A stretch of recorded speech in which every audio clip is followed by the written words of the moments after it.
Hello everyone, I am David W. Parker. This is Programming Today I Learned, WebGL Series Episode 68. Picking an object Part 5, we're going to be rendering twice. So you may recall from Episode 3, what we actually ended up doing was rendered twice. But the big difference is, so we drew here and then we drew again.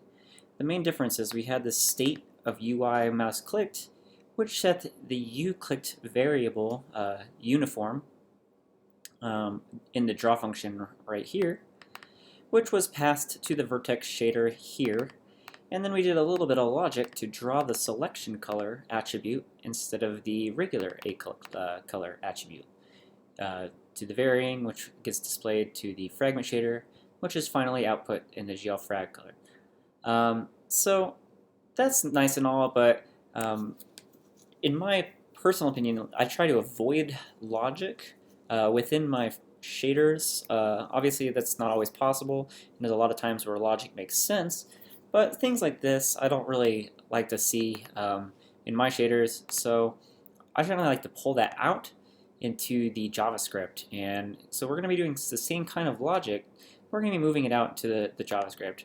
So here's the new shader. As you can see, we just removed the attribute, the uClicked, and this logic here. So it's a lot smaller, cleaner.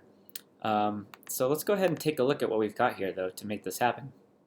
So we have our default set of vertices here, and note that we no longer have the third set of attributes in here for the selection color, and the stride is now 8.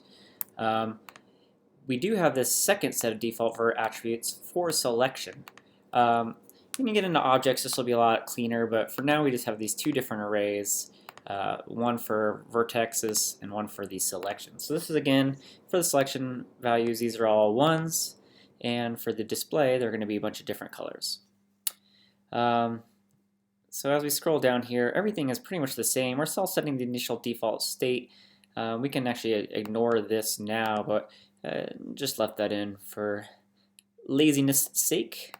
In here, in our draw function, we're now going to be grabbing the default vertices and indices once again if nothing else is provided to the draw function.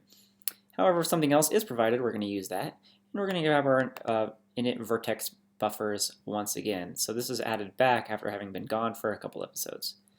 Again, we're just using these two attributes, so we don't have any more here. And then finally, what we're going to be doing is in our draw function, we're going to be passing in the arguments for the selection and indices, and then we'll immediately read those pixels so that we get the right thing selected, draw it out, and say, hey, we're happy dandy. So as you can see here, we can see we're collecting on the cube, and the red at 255 is being selected. So we're super pleased with that. You can see I have this commented out, and the reason for that is if we go ahead and back up here to the initialization, and let's say we're not animating, we're just drawing something. This ends up being different than you'd expect. So we're initially drawing here, and so here's our cube, and we can't rotate it or anything anymore because we don't have the animations going.